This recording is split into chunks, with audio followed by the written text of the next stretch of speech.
Hi, I'm Jane Cotton from Eversheds. I'm a lawyer.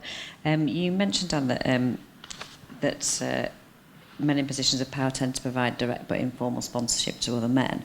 And I was speaking to a senior male about this quite recently, and they said the reason for that is that if they take a male out for a drink in the evening, that's fine. But if they were to ask a junior woman out for a drink, that would be perceived as possibly sexual harassment or something rather untoward, and I wonder how we get past that.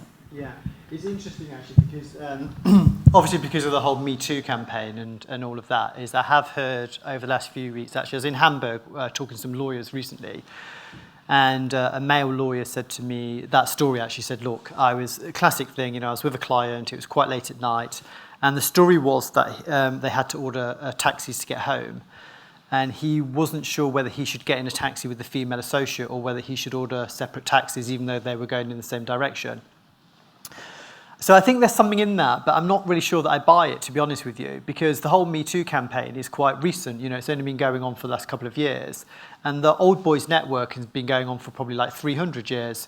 So I think the anxiety which some of the male partners are experiencing at the moment, I think there's something in it, but I also think it's a bit of a get-out clause, if I'm honest with you.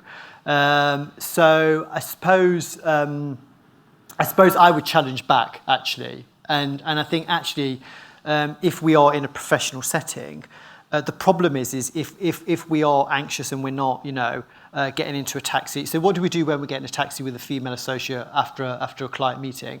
Well, we talk about the client relationship, we talk about the projects that we have to, or the activity we have to do the day afterwards. We build relationships and we build affinity with that associate. So if we stop doing that with female associates, that's going to be really quite problematic, actually, in terms of, you know, really addressing some of this stuff. So I've got 5% of sympathy with that argument, actually, and I've got 95% of being unsympathetic with it because the whole Old Boys Network has been going on for far too long, actually. Yeah.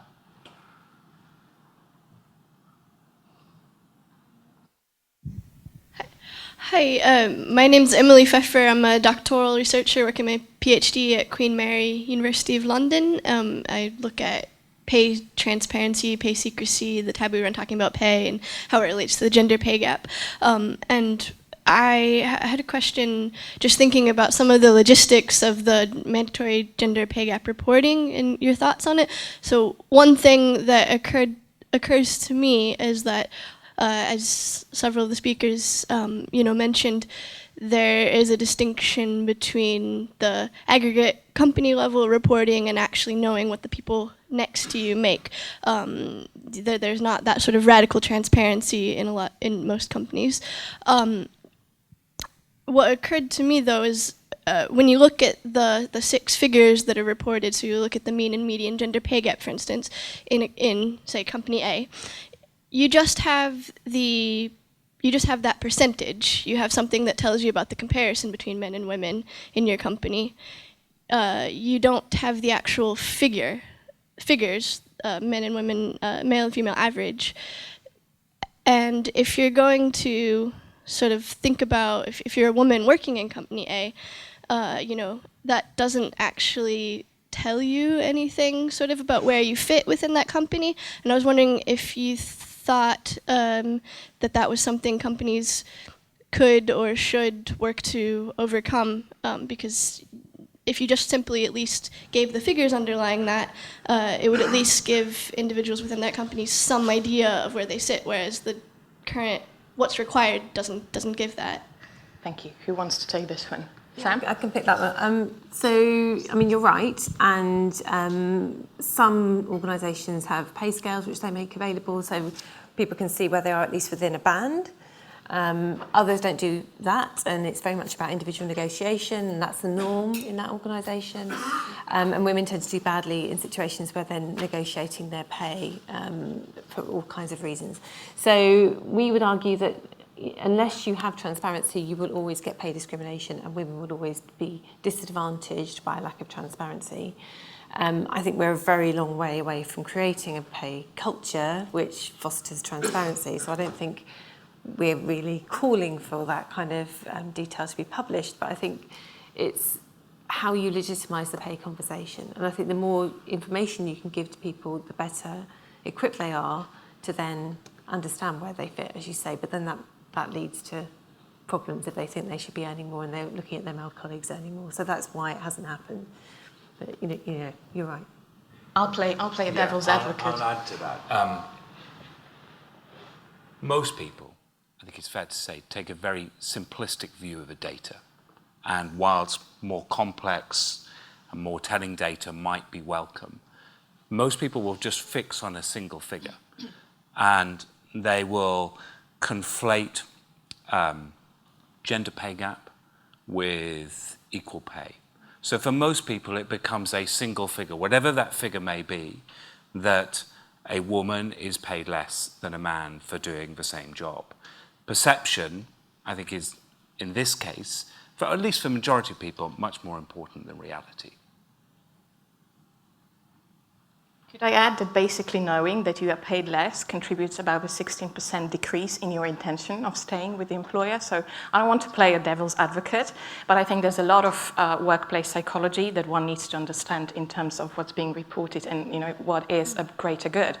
And also understanding the mathematics behind it. Sometimes averages, of course, are very crude measures.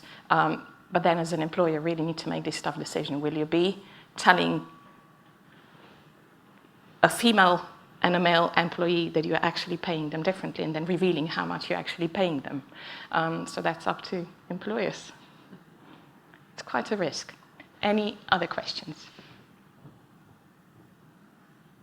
I'm Alison Ames, I work for Shell, and I'm interested, we've heard two statements this morning, one around the fact that it's going to take 216 years to achieve gender parity, but then there's a tension with the other statement which we heard was around the media starting to name and shame those organisations that don't make progress.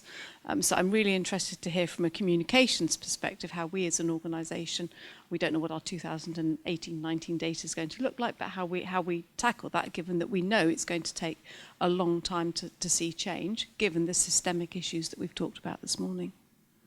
Would you like to take this one? Well, I'll certainly start. The key for 2019 is going to be progress. And what progress can you demonstrate that you've made against 2018? Jana tells me as an academic you can't make any. But as an external stakeholder, as a journalist or a policymaker or a politician, I will expect you to make some. So you need to be able to demonstrate either through action or through words, and potentially through your leaders taking a very vocal position on the subject, that you are making progress towards gender parity. Can I add something to it? Sure. Can you wait for the microphone, please? Thank you, but I think one of the challenges that organisations have is it's not just about getting the balance between women and men in an organisation. It's also that the organisations continually change. So, for example, we've divested organisations over the course of this year. That will also have an impact. So if a bunch of men have been divested to another organisation, we've had a GP transfer, or we've increased the proportion of women towards men, there are other factors at stake other than just the diversity within our organisation, which will all have an impact. But my concern is that the media will lynch onto that figure, that 22% that we published last year. It might be higher, might be lower this year, and there'll be very good reasons for that. But it's not just about the balance of men and women in the organisation. Media will not judge you fairly. You won't get a fair hearing, and you shouldn't expect to get a fair hearing. Arguably the most important audience, however, is your employees. So if you can communicate the progress that you're making to your employees, with exceptional circumstances taken into consideration, that for me, that would be the thing that I would choose to focus on. I think, remember earlier on I said it's all about the journey you're on and the story you're telling and joining all of that up. So I would, I don't know what detail you've put in your narrative around the pay gap this year, but I would be wanting to show that there's a plan for how you're addressing some of those issues. And there may well be other factors which happen within the course of the next 12 months which will impact on your progress for that plan. But again, that's part of the story, and you're bringing people with you and bringing your employees with you and prospective employees as well, because it impacts on recruitment. with you on that journey. And Nick's right, you won't get a fair hearing from the media, but I think you will get a more informed debate as we go forward. Actually, I think gradually people are learning and understanding some of the complexities around this stuff, but they obviously like the simplicity of a number. And has it, is it 30% last year or 32% this year? Where has it gone? And that there's a fixation on the number. But if you have got a good, clear narrative and a plan that you can see that you're on, and you've got a course of action, that will ground you, I think. Dan, did you want to add anything?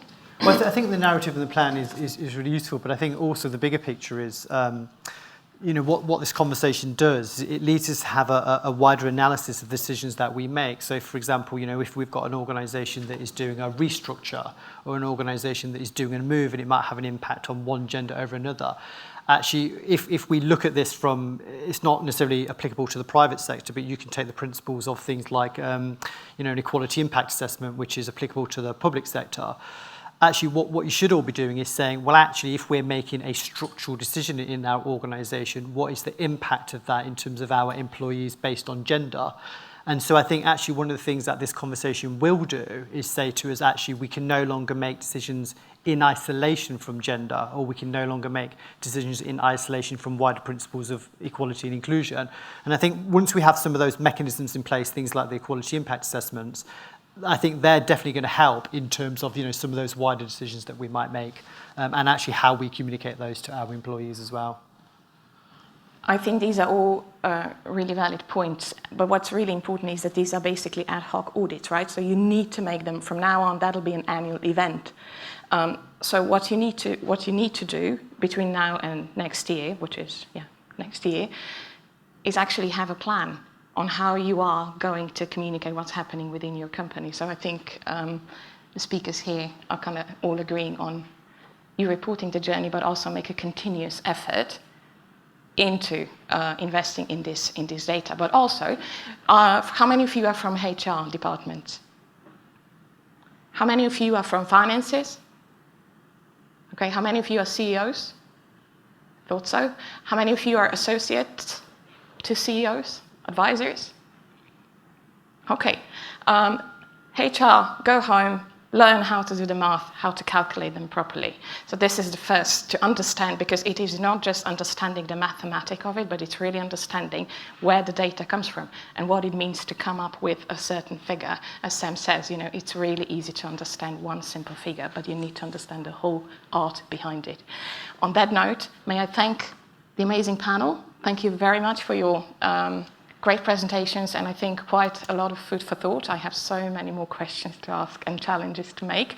Thank you very much, Dan, Nick, and Sam.